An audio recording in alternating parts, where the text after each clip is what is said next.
माननीय सदस्यगण, मुझे अपनी ओर से तथा सदन के माननीय सदस्यों की ओर से अंतर संसदीय संघ आईपीयू की प्रेसिडेंट और तंजानिया संयुक्त गणराज्य की नेशनल असेंबली के अध्यक्ष माननीय डॉक्टर तुलिया एक्सन का स्वागत करते हुए अत्यंत प्रसन्नता हो रही है। वे हमारी सम्मानित अतिथि के रूप में भारत की आधिकारिक यात्रा पर आई है। यह हमारे लिए खुशी की बात है कि डॉक्टर एक्सन बजट सत्र को देखने के लिए यहाँ उपस्थित है। माननीय डॉक्टर तुलिया एक्सन शुक्रवार दिनांक 19 जुलाई 2024 को भारत पहुंची। उन्होंने 21 जुलाई 2024 को आगरा का भ्रमण किया और इस समय वह विशेष बॉक्स में आसीन है। हम भारत में उनके सुखद और सफल प्रवास की कामना करते हैं। हम अंतर संसदीय संघ के प्रेसिडेंट के रूप में उनकी भूमिका के लिए सफलता की भी कामना करते हैं। उनके माध्यम से हम तंजानिया गणराज्य की संसद के सदस्यों, तंजानिया की सरकार तथा वहाँ की मित्र जनता को बधाई और शुभकामनाएं देते हैं। माननीय सदस्यगण, जैसा कि आपको समाचार भाग 2 के माध्यम से पहले ही सूचित किया जा चुका है कि माननीय वित्त मंत्री जी के बजट भाषण की प्रतियां हार्ड कॉपी के रूप में उपलब्ध कराई जाएगी। अतः बजट प्रस्तुत हो जाने के पश्चात माननीय सदस्य कृपया बजट भाषण की अपनी अपनी प्रति प्रकाशन काउंटर से प्राप्त कर लें। आपको ये भी सूचित किया जाता है कि माननीय मंत्री द्वारा बजट प्रस्तुत किए जाने के पश्चात बजट की प्रतियां आपको मेंबर्स पोर्टल के माध्यम से भी उपलब्ध करा दी जाएगी। माननीय वित्त मंत्री Shrimati Nirmala Sitharaman.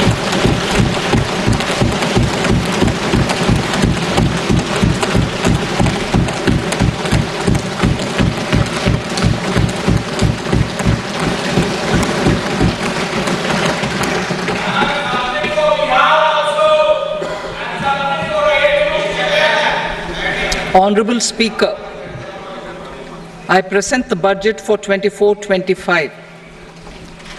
Introduction.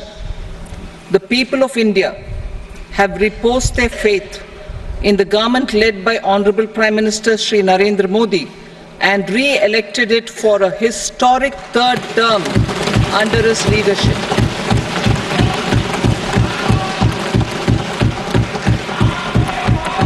We are grateful for their support, faith, and trust in our policies. We are determined to ensure that all Indians, regardless of religion, caste, gender, and age, make substantial progress in realizing their life goals and aspirations. Global context. The global economy, while performing better than expected, is still in the grip of policy uncertainties.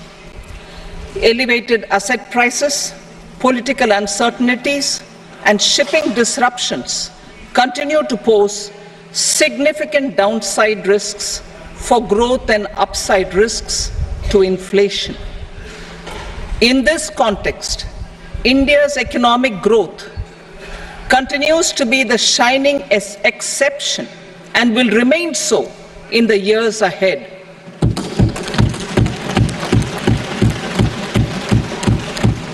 India's inflation continues to be low, stable, and moving towards the 4% target. Core inflation, that is non-food and non-fuel, currently is 3.1%. Steps are being taken to ensure supplies of perishable goods reach markets adequately. Interim budget. As mentioned in the interim budget, we need to focus on 4 major castes, namely the Garib, Mahilaye, Yuva, and Annadata, the poor, women, youth, and the farmer. For Annadata, we announced higher minimum support prices a month ago for all major crops, delivering on the promise of at least a 50% margin over costs. Pradhan Mantri Garib Kalyan Anna Yojana was extended for 5 years, benefiting more than 80 crore people. Administrative actions for approval and implementation of various schemes announced in the interim budget are well underway. The required allocations have been made. Budget theme. Turning attention to the full year and beyond in this budget, we particularly focus on employment, skilling, MSMEs, and the middle class. I am happy to announce the Prime Minister's package of 5 schemes and initiatives to facilitate employment, skilling, and other opportunities for 4.1 crore youth over a 5-year period, with a central outlay of 2 lakh crore rupees. I will speak about them shortly, while more details may be seen in the annexure. This year, I've made a provision of 1.48 lakh rupees, 1.48 lakh crore rupees for education, employment, and skilling. Budget priorities. The people have given a unique opportunity to our government to take the country on the path of strong development and an all-round prosperity. In the interim budget, we promise to present a detailed roadmap for our pursuit of Vikasit Bharat. In line with the strategy set out in the interim budget, this budget envisages sustained efforts on the following 9 priorities for generating ample opportunities for all. Number 1, productivity and resilience in agriculture. Number 2, employment and skilling. Number 3, inclusive human resource development and social justice. 4, manufacturing and services. 5, urban development. 6, energy security. 7, infrastructure. 8, innovation, research and development. And 9, next generation reforms. Subsequent budgets will build on these and add more priorities and actions. A more detailed formulation will be carried out as part of the economic policy framework, about which I will speak later in this speech.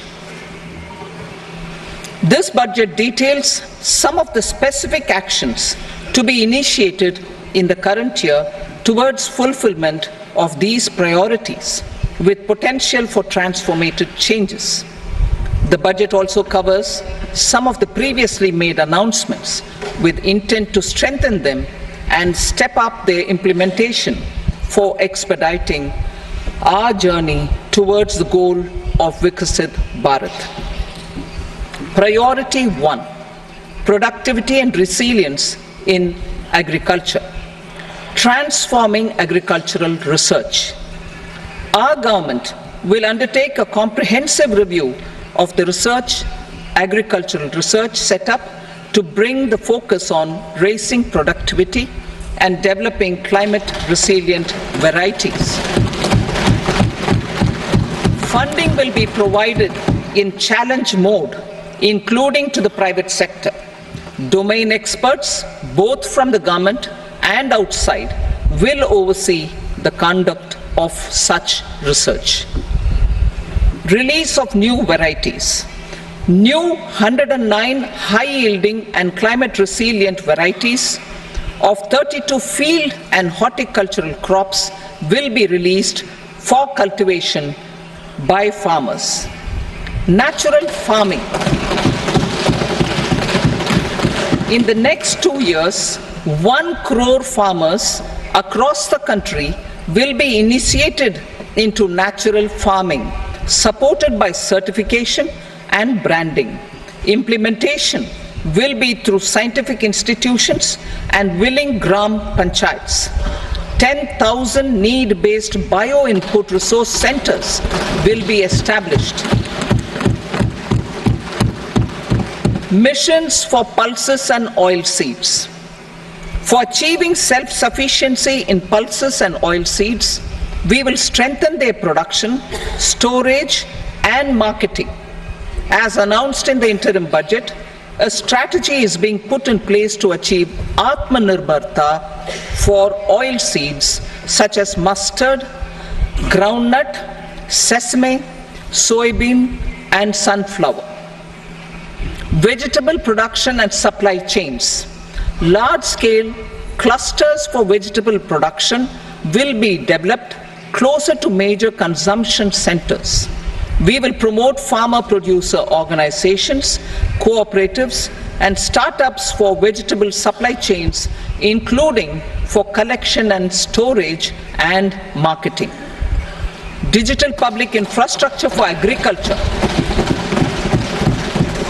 Buoyed by the success of the pilot project, our government, in partnership with the states, will facilitate the implementation of the digital public infrastructure in agriculture for coverage of farmers and their lands in 3 years. During this year, digital crop survey for Kharif using the DPI will be taken up in 400 districts.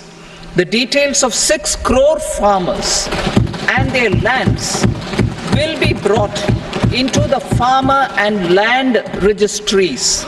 Further, the issuance of Jan Samarth based Kisan credit cards will be enabled in 5 states. Shrimp production and export. Financial support for setting up a network of nucleus breeding centers for shrimp brood stocks will be provided. Financing for shrimp farming, processing, and export will be facilitated through NABARD. National cooperation policy. Our government will bring out a national cooperation policy for systematic, orderly, and all-round development of the cooperative sector, fast-tracking growth of rural economy and generation of employment opportunities on a large scale will be the policy goal. This year, I have made a provision of 1.52 lakh crore rupees for agriculture and allied sectors.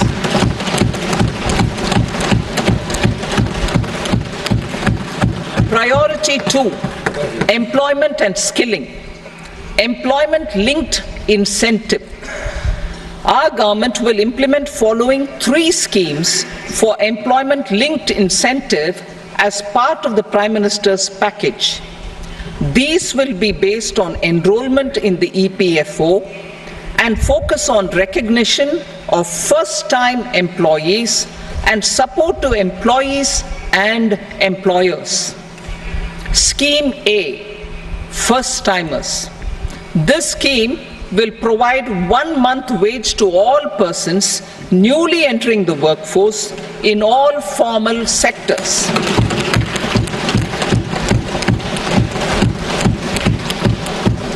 Direct benefit transfer of 1 month's salary in 3 installments to first-time employees as registered in the EPFO will be up to 15,000 rupees.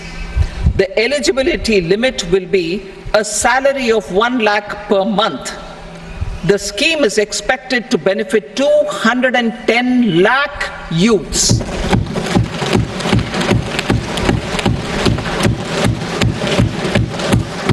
Scheme B, job creation in manufacturing. This scheme will incentivize additional employment in the manufacturing sector linked to the employment of first-time employees. An incentive will be provided at specified scale directly both to the employee and the employer with respect to their EPFO contribution in the first 4 years of employment. The scheme is expected to benefit 30 lakh youth entering employment and their employers.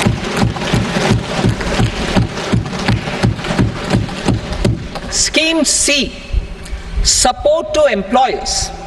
This employer-focused scheme will cover additional employment in all sectors. All additional employment within a salary of 1 lakh rupee per month will be counted. The government will reimburse to employers up to 3,000 rupees per month for 2 years towards the EPFO contribution for each additional employee. The scheme is expected to incentivize additional employment of 50 lakh persons.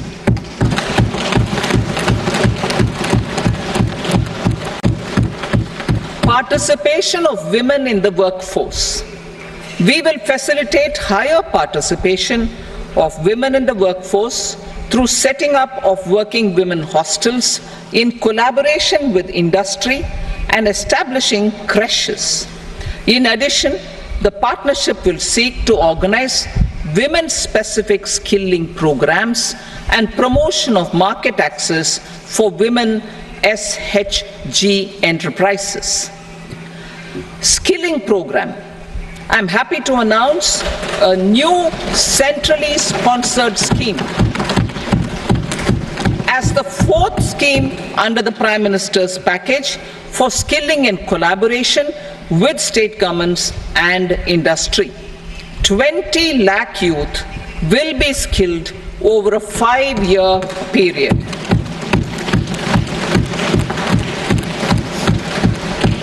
"1,000 industrial training institutes will be upgraded in hub and spoke arrangements with outcome orientation.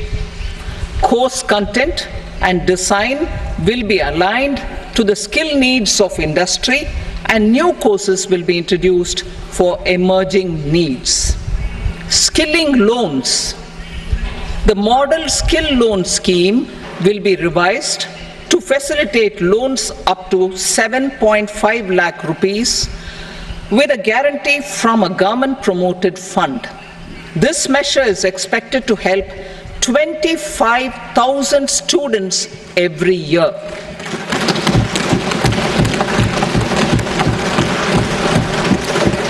Education loans. For helping our youth who have not been eligible for any benefit under government schemes and policies, I am happy to announce a financial support for loans up to 10 lakh rupees for higher education in domestic institutions.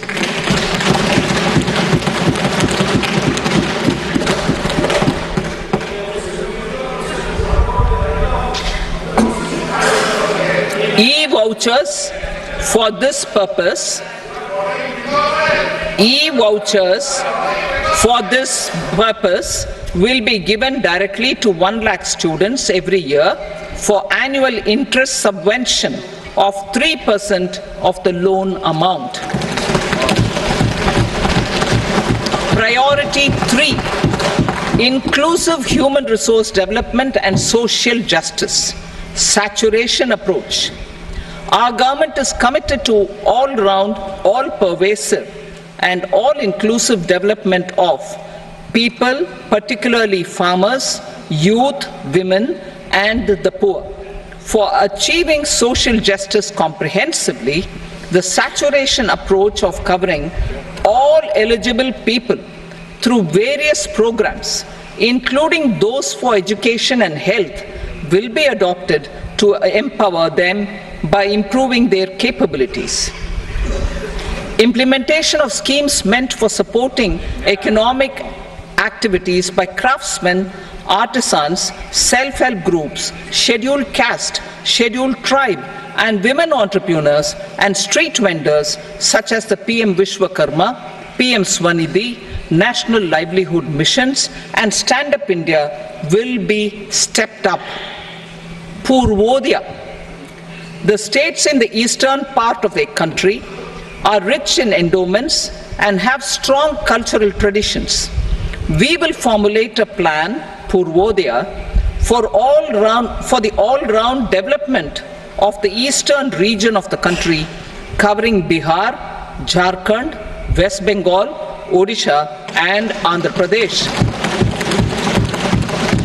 This will cover human resource development, infrastructure, and generation of economic opportunities to make the region an engine to attain Vikasit Bharat. On the Amritsar-Kolkata Industrial Corridor, we will support development of an industrial node at Gaya. This corridor will catalyze industrial development of the eastern region. The industrial node at Gaya will also be a good model for developing our ancient centers of cultural importance into future centers of modern economy. This model shall showcase Vikas B, Virasat B in a growth trajectory. We will also support development of road connectivity projects, namely 1. Patna-Purnia Expressway, 2. Buxar-Bhagalpur Expressway, 3. Bodh Gaya, Rajgir, Vaishali and Darbhanga spurs, and 4. Additional 2-lane bridge over River Ganga at Buxar at a total cost of 26,000 crore rupees.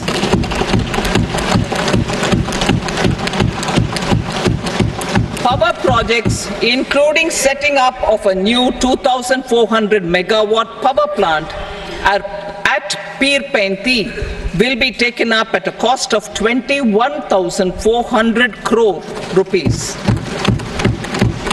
New airports, medical colleges, and sports infrastructure in Bihar will be constructed. An additional allocation to support capital investments will be provided. The requests of Bihar government for external assistance from multilateral development banks will be expedited.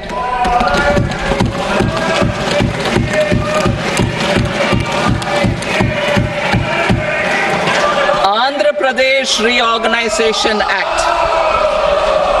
Our government has made concerted efforts to fulfill the commitments in Andhra Pradesh Reorganization Act.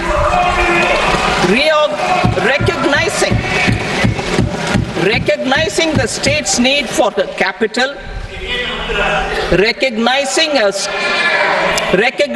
the state's need for a capital, we will facilitate special financial support through multilateral development agencies. In the current financial year, 15,000 crore rupees will be arranged with additional amounts in future years.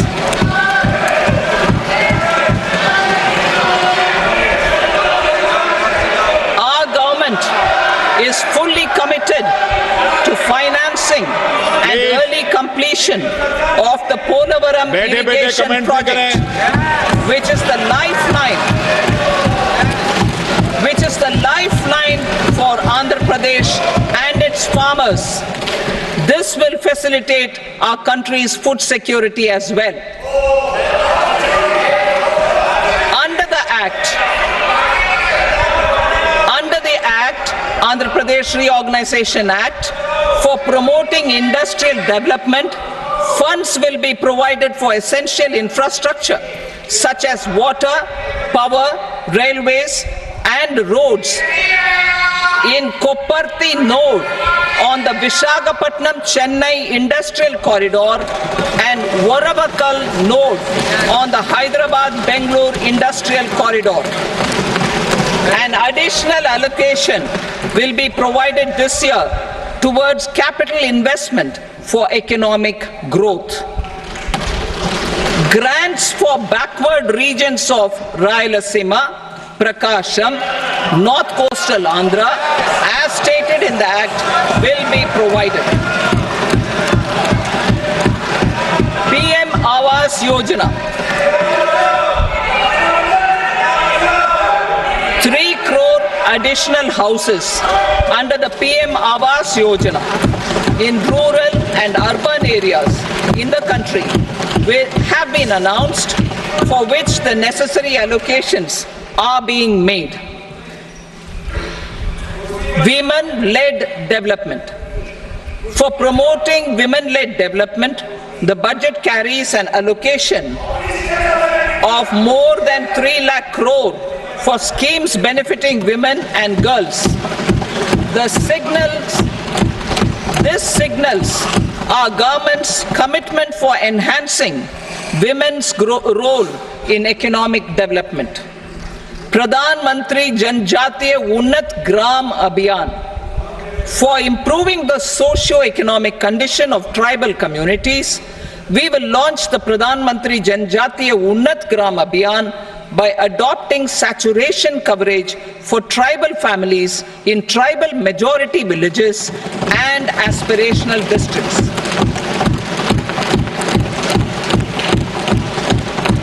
This will cover 63,000 villages, benefiting 5 crore tribal people.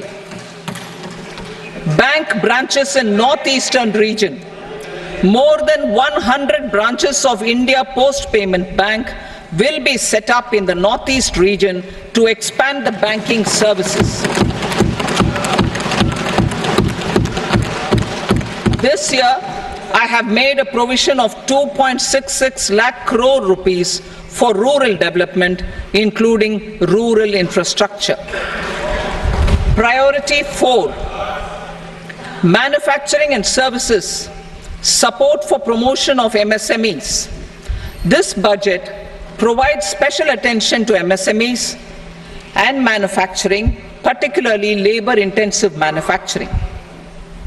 We have formulated a package covering financing, regulatory changes, and technology support for MSMEs to help them grow and also compete globally, as mentioned in the interim budget. I am happy to announce the following specific measures.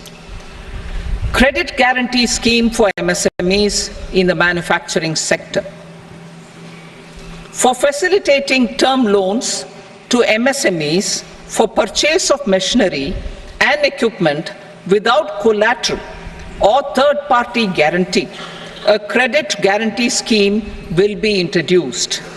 The scheme will operate on pooling of credit risks of such MSMEs. A separately constituted self-financing guarantee fund will provide to each applicant guarantee cover up to 100 crore rupees, while the loan amount may be larger. The borrower will have to provide an upfront guarantee fee and an annual guarantee fee on the reducing loan balance. New assessment model for MSME credit. Public sector banks will build their own in-house capability to assess MSMEs for credit instead of relying on external assessment. They will also take a lead in developing or getting developed a new credit assessment model based on the scoring of digital footprints of the MSMEs in the economy. This is expected to be a significant improvement over the traditional assessment of credit eligibility based only on asset or turnover criteria. That will also cover MSMEs without a formal accounting system. Credit support to MSMEs during stress period. I'm happy to announce a new mechanism for facilitating continuation of bank credit to MSMEs during their stress period while being in special mention account, SMA stage, for reasons beyond their control. MSMEs need credit to continue their business and to avoid getting into the NPA stage. Credit availability will be supported through a guarantee from a government-promoted fund. Mudra loans. The limit of Mudra loans will be enhanced to 20 lakh from the current 10 lakh for those entrepreneurs who have availed and successfully repaid previous loans under the Tarun category. Enhanced scope for mandatory onboarding in trades. For facilitating MSMEs to unlock their working capital by converting their trade receivables into cash, I propose to reduce the turnover threshold of buyers for mandatory onboarding on the trades platform from rupees 500 crore to 250 crore rupees. This measure will bring 22 more CPSCs and 7,000 more companies onto the platform. Medium enterprises will also be included in the scope of the suppliers. SIDBI branches in MSME clusters. SIDBI will open new branches to expand its reach to serve all major MSME clusters within 3 years and provide direct credit to them. With the opening of 24 such branches this year, the service coverage will expand to 168 out of 242 major clusters. MSME units for food irradiation, quality and safety testing. Financial support for setting up of 50 multi-product food irradiation units in the MSME sector will be provided. Setting up of 100 food quality and safety testing labs with NABL accreditation will be facilitated. E-commerce export hubs. To enable MSMEs and traditional artisans to sell their products in international markets, e-commerce export hubs will be set up in public-private partnership mode.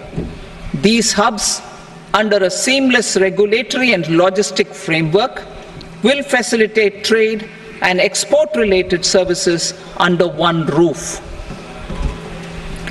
Measures for promotion of manufacturing and services. Internship in top companies. As the fifth scheme under Prime Minister's package, our government will launch a comprehensive scheme for providing internship opportunities in 500 top companies to 1 crore youth in 5 years. They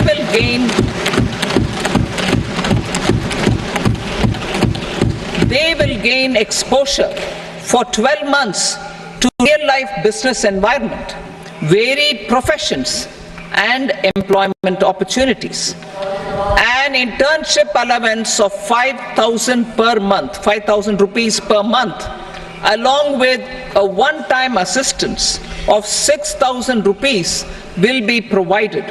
Companies will be expected to bear the training cost and 10% of their internship cost from their CSR funds. Industrial parks. Our government will facilitate development of investment-ready, plug-and-play industrial parks with complete infrastructure in or near 100 cities in partnership with the states and private sector by better using town planning schemes.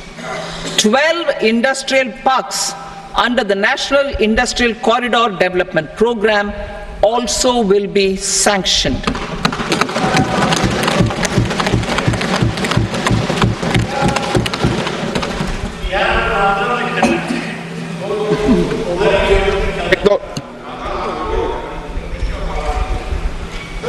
Veggie paper, no. Please, Patty.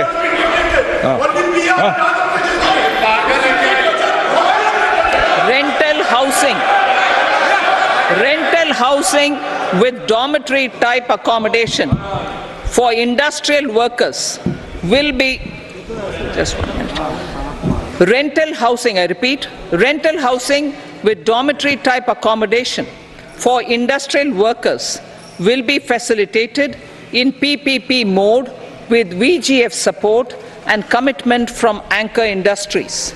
Shipping industry, ownership, leasing and flagging reforms will be implemented to improve the share of Indian shipping industry and generate more employment. Critical mineral mission. We will set up a critical mineral mission for domestic production, recycling of critical minerals and overseas acquisition of critical mineral assets. Its mandate will include technology development, skilled workforce, extended producer responsibility framework and a suitable financing mechanism. Offshore mining of minerals.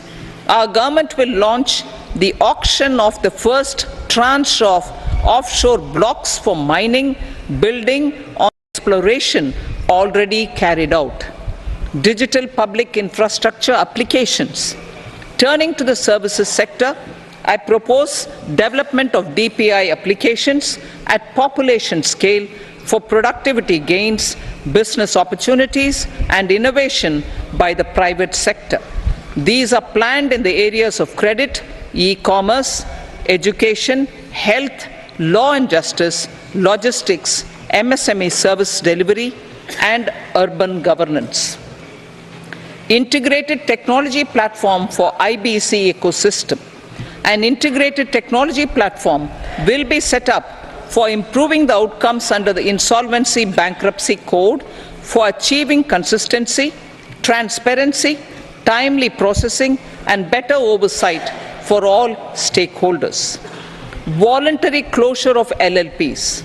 The services of the Center for Processing Accelerated Corporate Exit, CPACE, will be extended for voluntary closure of LLPs to reduce the closure times.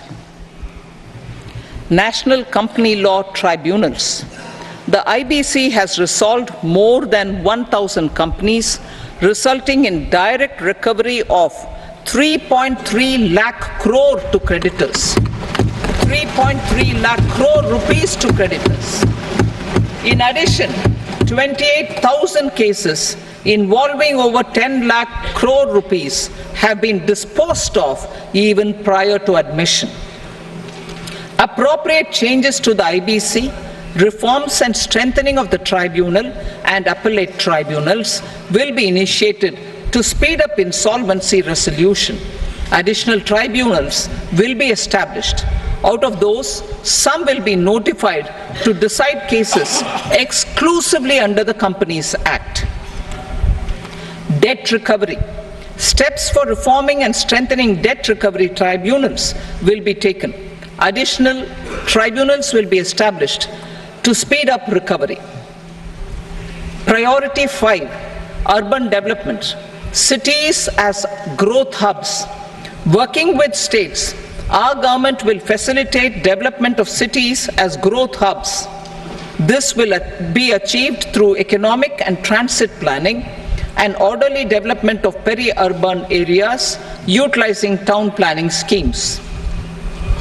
Creative redevelopment of cities. For creative brownfield redevelopment of existing cities with a transformative impact, our government will formulate a framework for enabling policies, market-based mechanisms, and regulation. Transit-oriented development. Transit-oriented development plans for 14 large cities with a population above 30 lakh will be formulated, along with an implementation and financing strategy. Urban housing. Under the PM Awas Yojana, Urban 2.0, housing needs of 1 crore urban poor and middle class families will be addressed with an investment of 10 lakh crore rupees. This will include the central assistance of 2.2 lakh crore rupees in the next 5 years. A provision of interest subsidy to facilitate loans at affordable rates is also envisaged. In addition, enabling policies and regulations for efficient and transparent rental housing markets with enhanced availability will also be put in place. Water supply and sanitation.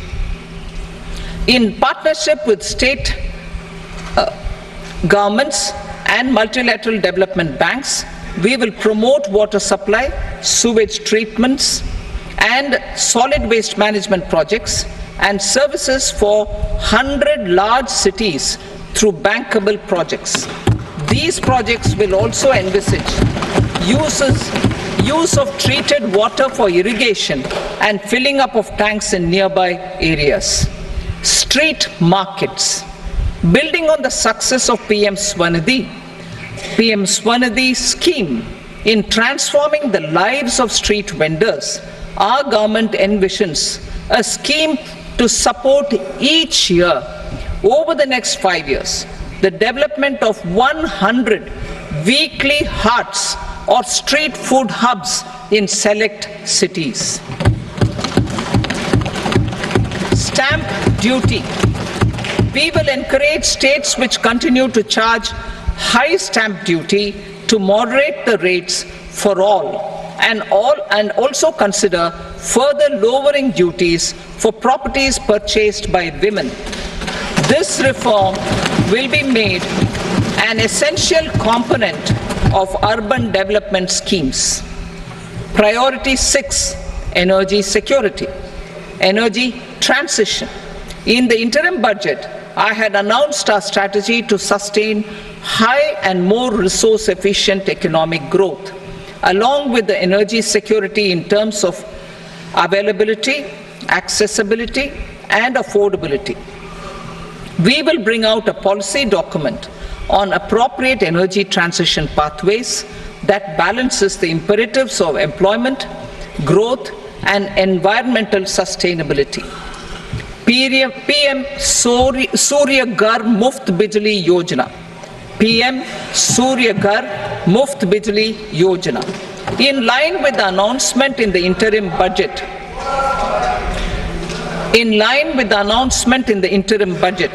PM Surya Ghar Muft Bijli Yojana has been launched to install rooftop solar plants to enable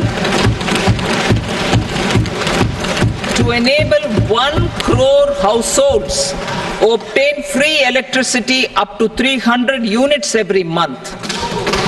The scheme has generated remarkable response with more than 1.28 crore registrations and 14 lakh applications, and we will further encourage it. Pumped storage policy. A policy for promoting pumped storage projects will be brought out for electricity storage and facilitating smooth integration of the growing share of renewable energy with its variable and intermittent nature in the overall energy mix. Research and development of small and modular nuclear reactors. Nuclear energy is expected to form a very significant part of the energy mix for Vikasit Bharat. Towards that pursuit, our government will partner with the private sector for 1. Setting up Bharat Small Reactors, 2. Research and development of Bharat Small Modular Reactor, and 3. Research and development of newer technologies for nuclear energy. The R&D funding announced in the interim budget will be made available for this sector also. Advanced ultra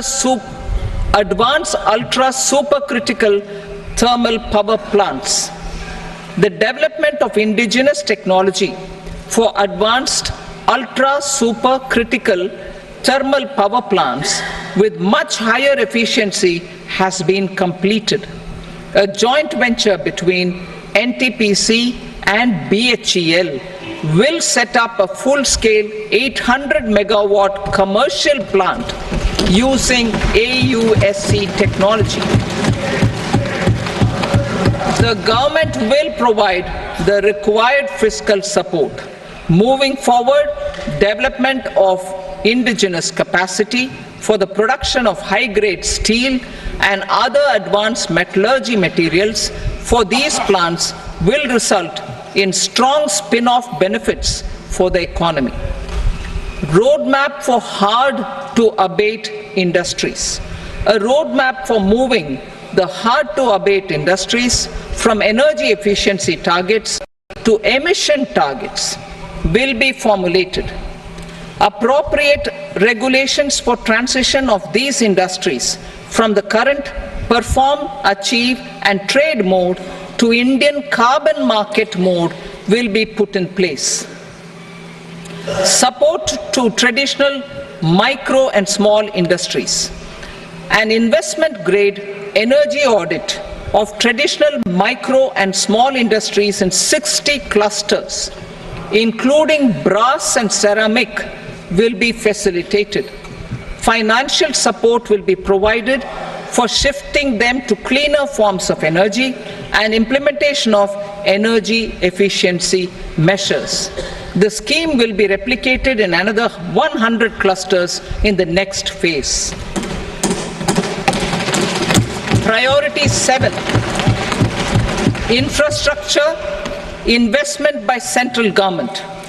Significant investment the central government has made over the years in building and improving infrastructure has had a strong multiplier effect on the economy. We will endeavor to maintain strong fiscal support for infrastructure over the next 5 years in conjunction with imperatives of other priorities and fiscal consolidation.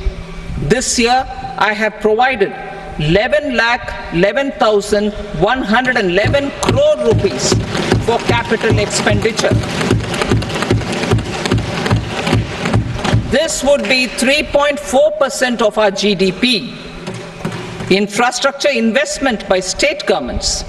We will encourage states to provide support of similar scale for infrastructure, subject to their development priorities. A provision of 1.5 lakh crore rupees for long-term interest-free loans have been made this year also to support the states in their resource allocation. Private investment in infrastructure. Investment in infrastructure by private sector will be promoted through viability gap funding and enabling policies and regulations. A market-based financing framework will be brought out.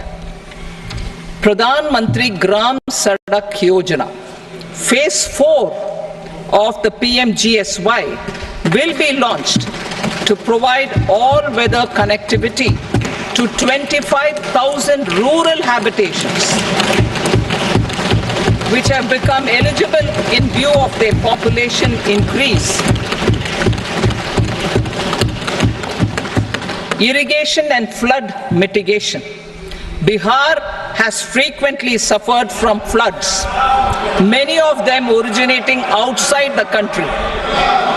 Plans to build flood control structures in Nepal are yet to progress. Our government, through the Accelerated Irrigation Benefit Program and other sources, will provide financial support for projects with estimated cost of 11,500 crore rupees, such as the Kosi-Michi intra-state link and 20 other ongoing and new schemes, including barrages, river pollution abatement and irrigation projects. In addition, survey and investigation of Kosi-related flood mitigation and irrigation projects will be undertaken.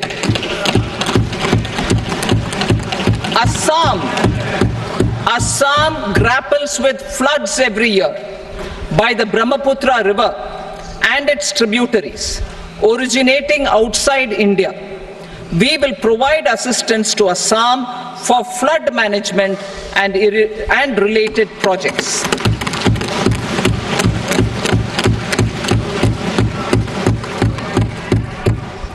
Himachal Pradesh suffered extensive losses due to floods last year. Our government will provide assistance to the state for reconstruction and rehabilitation through multilateral development assistance.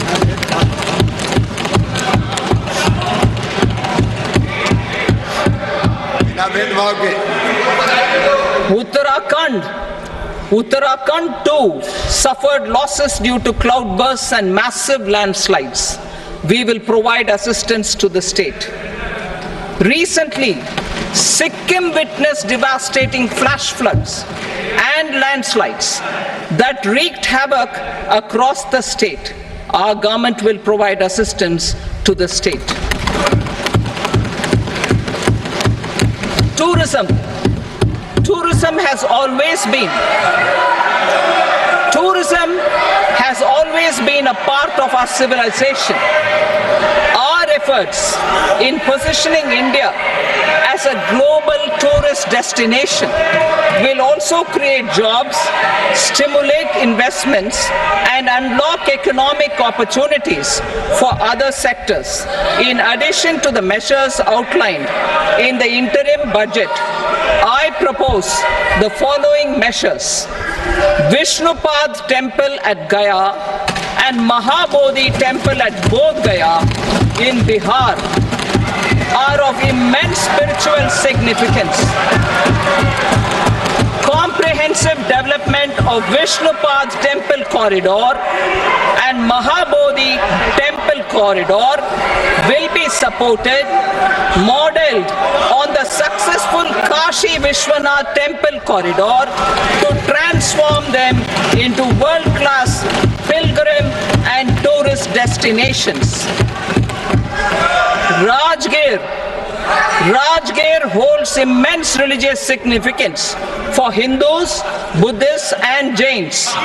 The 20th Tirthankara Muniswarata temple in the Jain temple complex is ancient.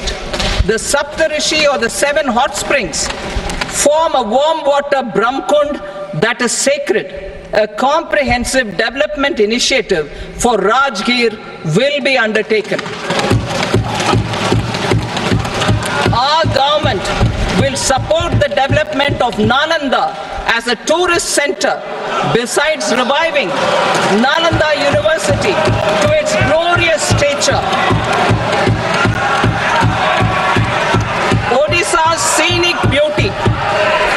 Odisha's scenic beauty, temples, monuments, craftsmanship, wildlife sanctuaries, natural landscapes, and pristine beaches make it an ultimate tourism destination. Our government will provide assistance for their development to Odisha as well. Priority 8, innovation, research and development. We will operationalize the Anusandhan National Research Fund for basic research and prototype development.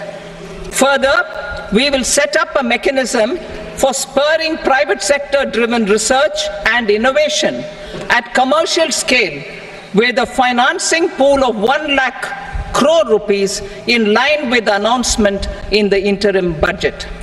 Space economy.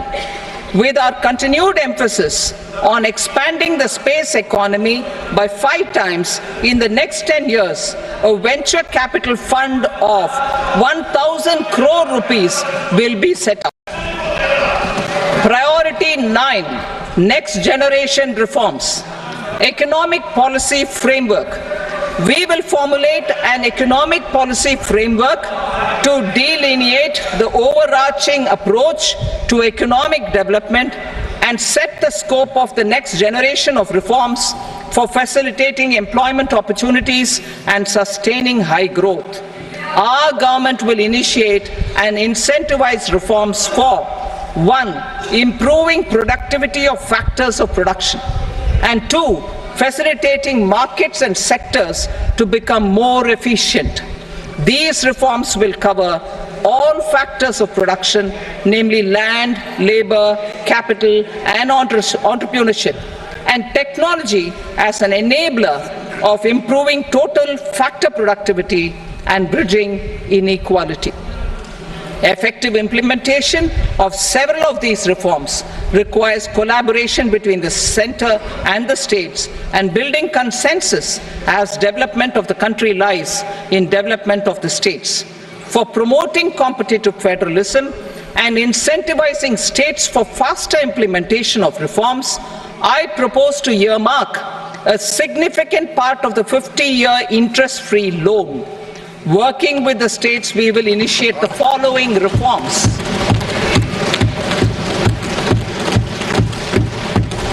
Land-related reforms and actions, both in the rural and urban areas, will cover land administration, will cover 1. Land administration, planning and management, and 2. Urban planning usage and building bylaws. These will be incentivized for completion within the next 3 years through appropriate fiscal support. Rural land-related actions. Rural land-related actions will include 1. Assignment of unique land parcel identification number, UL PIN, or Bhu Aadhaar for all lands. 2. Digitization of cadastral maps. 3. Survey of subdivisions, survey of map subdivisions as per current ownership. 4. Establishment of land registry. And 5. Linking to the farmers registry. These actions will also facilitate credit flow and other agricultural services. Urban land related actions.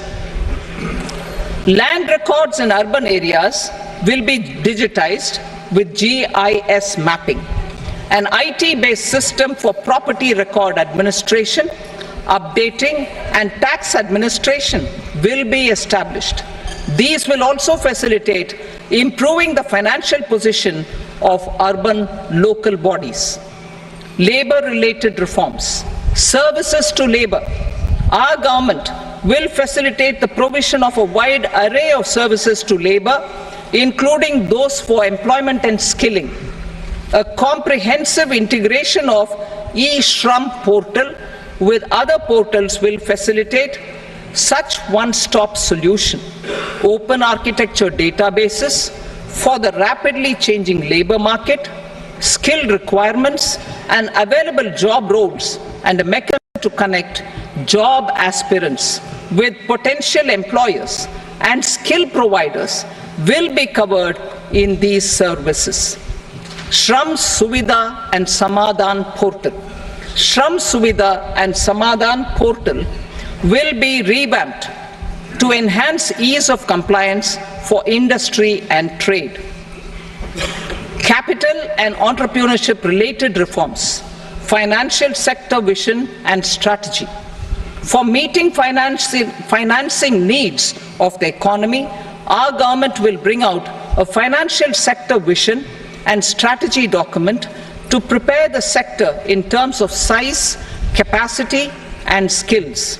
This will set the agenda for the next 5 years and guide the work of the government, regulators, financial institutions, and market participants. Taxonomy for climate finance.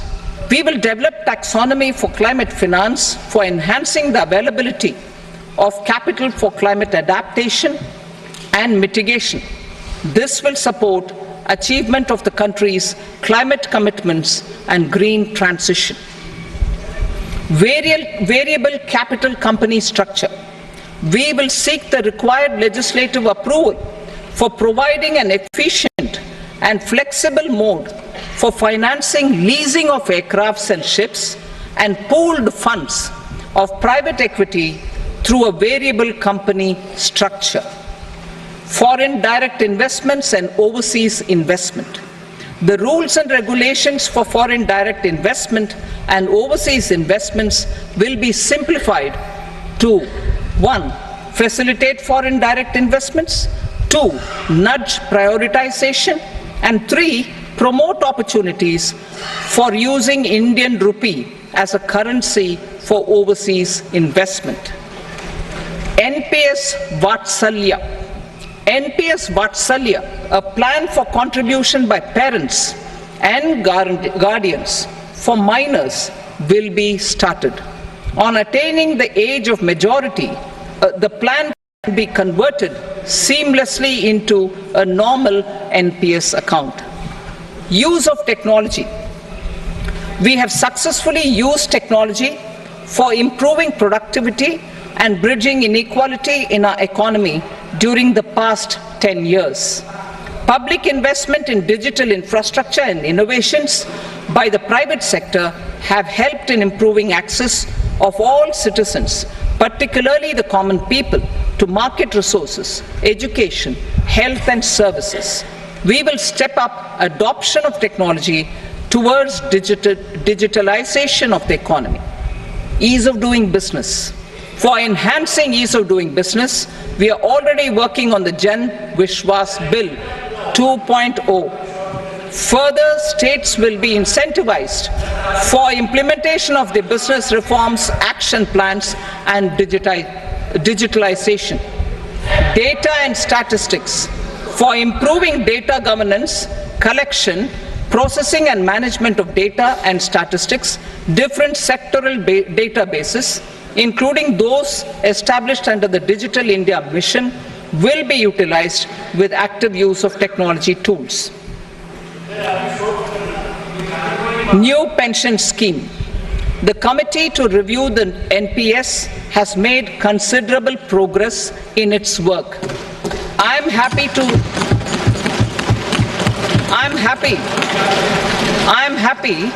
that the staff side of the National Council of the Joint Consultative Machinery for Central Government Employees has taken a constructive approach. A solution will be evolved which addresses the relevant issues while maintaining fiscal prudence to protect the common citizens. Budget estimates for 24-25. For the year 24-25, total receipts other than borrowings and the total expenditure are estimated at 32.07 lakh crore rupees and 48.21 lakh crore rupees respectively. The net tax receipts are estimated at 25.83 lakh crore rupees. The fiscal deficit is estimated at 4.9% of the GDP. The gross and the net market borrowings through dated securities during 24-25 are estimated at 14.01 lakh crore rupees and 11.63 lakh crore rupees respectively. Both will be less than that in 23-24. The fiscal consolidation path announced by me in 2021 has served our economy very well, and we aim to reach the deficit below 4.5% next year. The government is committed to staying the course. From 2026-27 onwards, our endeavor will be to keep the fiscal deficit each year such that the central government's debt will be on a declining path as percentage of GDP. I will now move to Part B.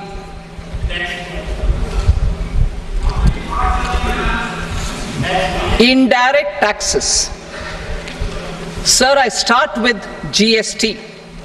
It has decreased tax incidence on the common man, reduced compliance burden and logistics cost for trade and industry, and enhanced revenues of the central and the state governments. It is a success of vast proportions. To multiply the benefits of GST, we will strive to further simplify and rationalize the tax structure and endeavor to expand it to the remaining sectors. My proposals for customs duties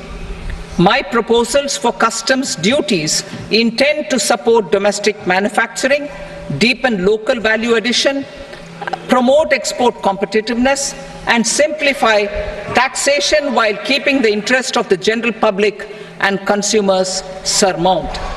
In Budget 22-23, we reduced the number of customs duty rates. I propose to undertake a comprehensive review of the rate structure over the next 6 months to rationalize and simplify it for ease of trade, removal of duty inversion, and reduction of disputes. I shall now take up sector-specific customs duty proposals. Medicine and medical equipments. To provide relief to cancer patients, I propose to fully exempt 3 more medicines from customs duties.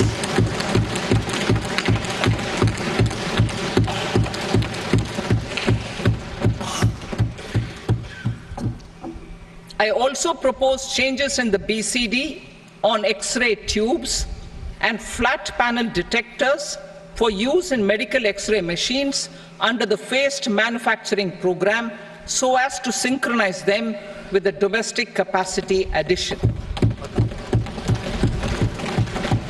Mobile phone and related parts.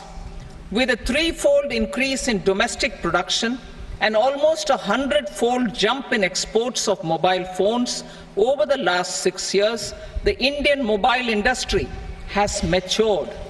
In the interest of consumers, I now propose to reduce the BCD on mobile phone, mobile PCBA, and mobile charger to 15%. Critical minerals. Minerals such as lithium, copper, cobalt, and rare earth elements are critical for sectors like nuclear energy, renewable energy, space, defense, telecommunications, and high-tech electronics. I propose to fully exempt customs duties on 25 critical minerals and reduce BCD on 2 of them. This will provide a major fillip to the processing and refining of such minerals and help secure their availability for these strategic and important sectors. Solar energy. Energy transition is critical in the fight against climate change. To support energy transition, I propose to expand the list of exempted capital goods for use in the manufacture of solar cells and panels in the country. Further, in view of sufficient domestic manufacturing capacity of solar gas, glass, and tinned copper interconnect, I propose not to extend the exemption of customs duties provided to them. Marine products. India's seafood exports in the last financial year touched an all-time high of more than 60,000 crores of rupees. Frozen shrimp accounted for about 2/3 of these exports. To enhance their competitiveness, I propose to reduce BCD on certain broodstock, polychaete worms, shrimp, and fish feed to 5%. I also propose to exempt customs duty on various inputs for manufacture of shrimp and fish feed. Leather and textile. Similarly, to enhance the competitiveness of exports in the leather and textile sectors, I propose to reduce BCD on real down-filling material from duck or goose.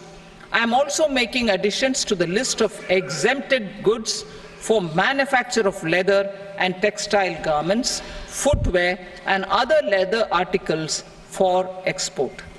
To rectify inversion in duty, I propose to reduce BCD subject to conditions on methylene diphenyl diisocyanate, MDI, for manufacture of spandex yarn from 7.5 to 5%. Furthermore, the export duty structure on raw hides, skin, and leather is proposed to be simplified and rationalized. Precious metals. To enhance domestic value addition in gold and precious metal jewelry in the country, I propose to reduce customs duties on gold and silver to 6% and that of platinum to 6.4%. Other metals, steel and copper, are important raw materials. To reduce their cost of production, I propose to remove the BCD on ferronickel and blister copper. I am also continuing with nil BCD on ferrous scrap and nickel cathode, and concessional BCD of 2.5% on copper scrap. Electronics. To increase value addition in the domestic electronics industry, I propose to remove the BCD subject to conditions on oxygen-free copper for manufacture of resistors. I also propose to exempt certain parts for manufacture of connectors. Chemicals and petrochemicals. To support existing and new capacities in the pipeline, I propose to increase the BCD on ammonium nitrate from 7.5% to 10%. Plastics. PVC flex banners are non-biodegradable and hazardous for environment and health. To curb their imports, I propose to raise the BCD on them from 10 to 25%. Telecommunication equipment. To incentivize domestic manufacturing, I propose to increase the BCD from 10 to 15% on PCBA of specified telecom equipment. Trade facilitation. To promote domestic aviation and boat and ship MRO, I propose to extend the period for export of goods imported for repairs from 6 months to 1 year. I'll read that again. To promote domestic aviation and boat and ship maintenance, repair and operations, I propose to extend the period for export of goods imported for repairs from 6 months to 1 year. In the same vein, I propose to extend the time limit for re-import of goods for repairs under warranty from 3 to 5 years. I now move to direct taxes. We will continue our efforts to simplify taxes, improve taxpayer services, provide tax certainty, and reduce litigation while enhancing revenues for funding the development and welfare schemes of the government. It has been our endeavor to simplify taxation. We have taken a number of measures in the last few years, including introduction of simplified tax regimes without exemptions and deductions for corporate tax and for personal income tax. This has been appreciated by taxpayers. 58% of corporate tax came from the simplified tax regime in the financial year 22-23. Similarly, as per data available till now, for the last fiscal, more than 2/3 have availed the new personal income tax regime. Comprehensive review of the Income Tax Act. I am now announcing a comprehensive review of the Income Tax Act 1961. The purpose is to make the Act concise, lucid, easy to read and understand. This will reduce disputes and litigation, thereby providing tax certainty to the taxpayers. I will also bring down the demand embroiled in litigation. It is proposed to be completed in 6 months. A beginning is being made in the finance bill by simplifying the tax regime for charities, tedious rate structures, provisions of reassessment and such provisions, and capital gains taxation. Simplification for charities and tedious. The two tax exemption regimes for charities are proposed to be merged into one. The 5% tedious rate on many payments is being merged into the 2% tedious rate, and the 20% tedious rate on repurchase of units by mutual funds or UTI is being withdrawn.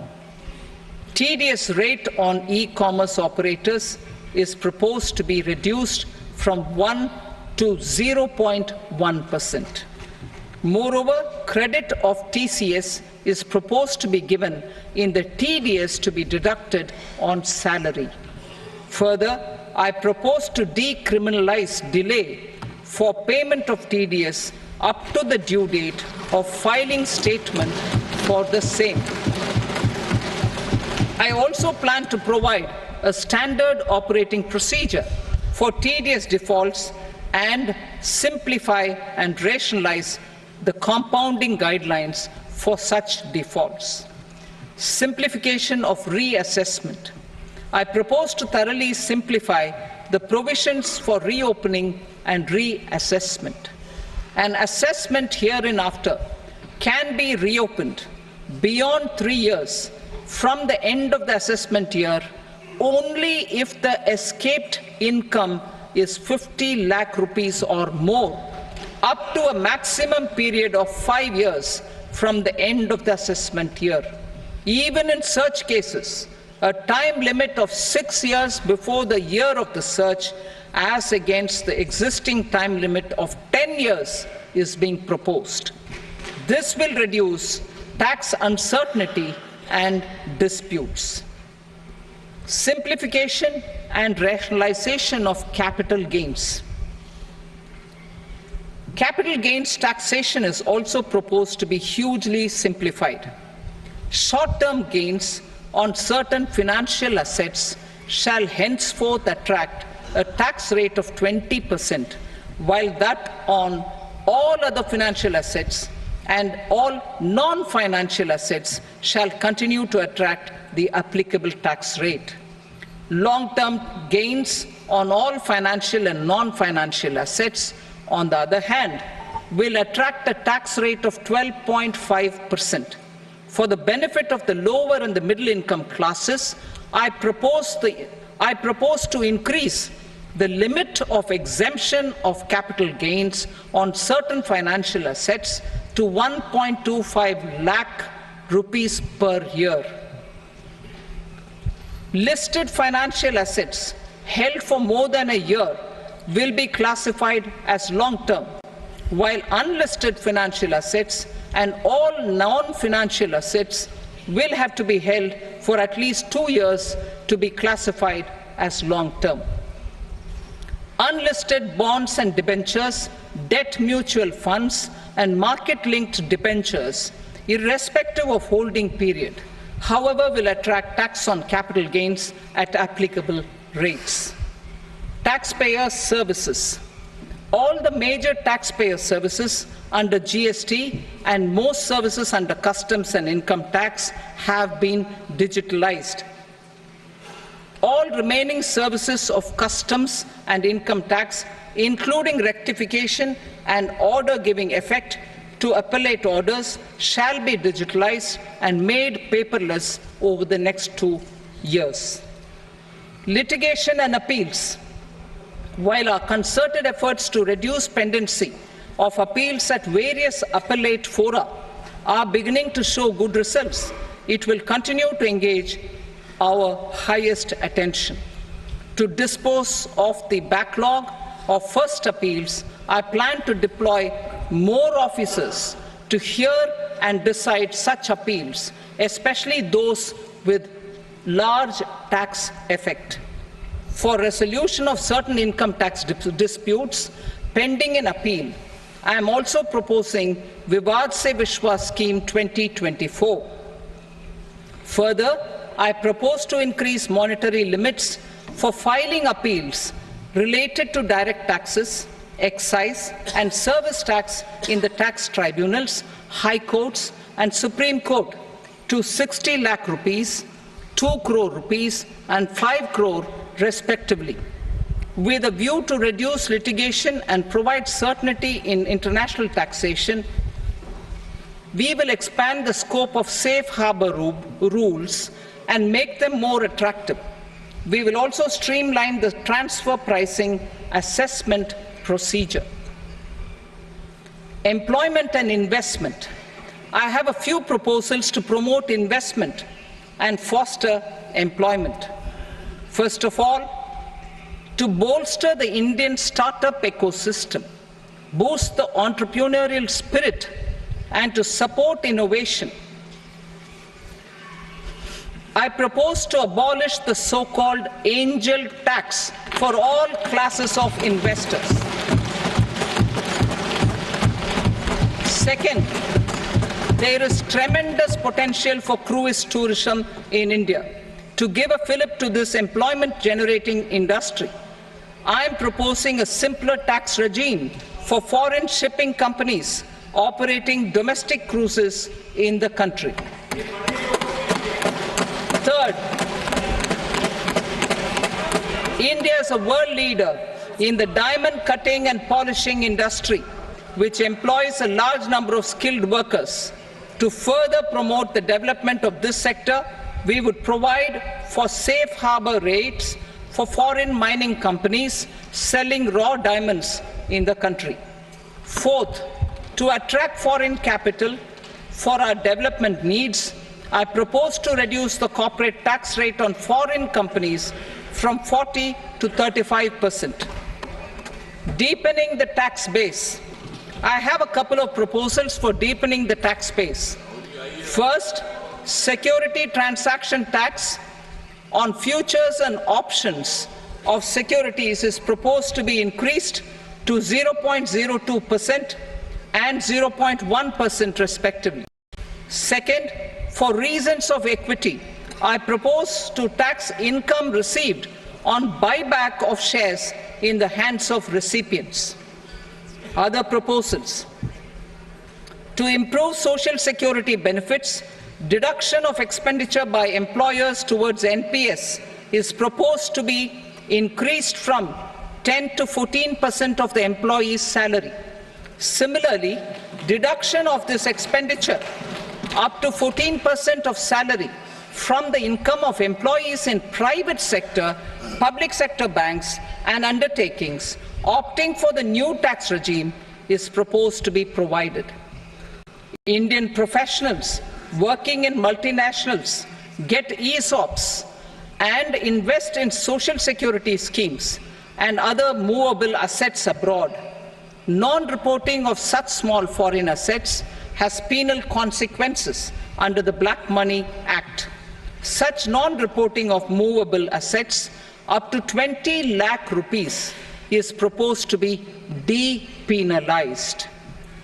Other major proposals in the finance bill relate to withdrawal of equalization levy of 2%, expansion of tax benefits to certain funds and entities in IFSCs, and immunity from penalty and prosecution to Benamidar on full and true disclosure so as to improve conviction under the Benami Transaction Prohibition Act 1988.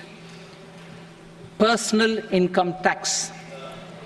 Coming to personal income tax rates, I have two announcements to make for those opting for the new tax regime.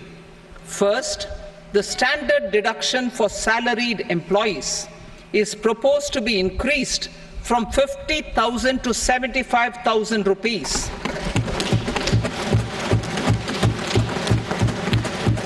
Similarly, deduction on family pension for pensioners is proposed to be enhanced from 15,000 to 25,000 rupees. This will provide relief to about 4 crore salaried individuals and pensioners.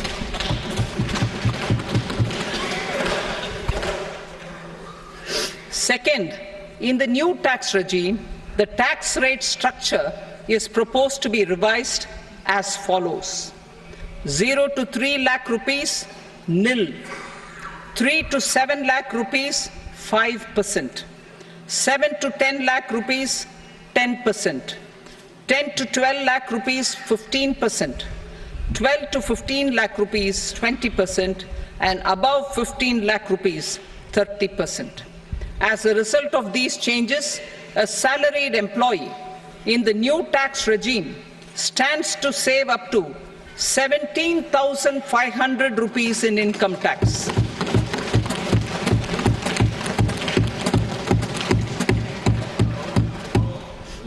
Apart from these, I am also making some other changes as given in the annexure. As a result of these proposals, revenue of about 37,000 crore, that is 29,000 crore in direct taxes and 8,000 crore in indirect taxes will be foregone, while revenue of about 30,000 crore rupees will be additionally mobilized. Thus, the total revenue foregone is about 7,000 crores annually. Mr. Speaker, sir, with this, I commend the budget to this august House. Jai Hind.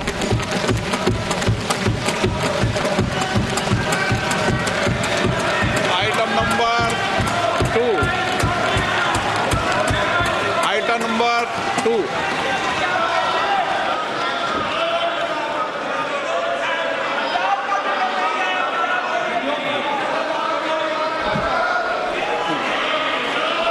Sir, with your permission, I rise to lay on the table the following statements under Section 3 of the Fiscal Responsibility and Budget Management, FRBM Act 2003, Medium-Term Fiscal Policy cum Fiscal Policy Strategy Statement and Macroeconomic Framework Statement. Item number 3. Sir, with your permission, I rise to move for leave to introduce the Finance Number 2 Bill 2024. प्रश्न ये कि विधेयक को पुनर्स्थापित करने की अनुमति प्रदान की जाए। जो सदस्य इसके पक्ष में हाँ कहें, जो सदस्य विरोध में ना कहें। मेरे विचार में निर्णय हाँ वालों के पक्ष में अनुमति प्रदान की जाती है। माननीय मंत्री जी, अब विधेयक पुनर्स्थापित करें। Sir, I introduce the bill. Item number 4.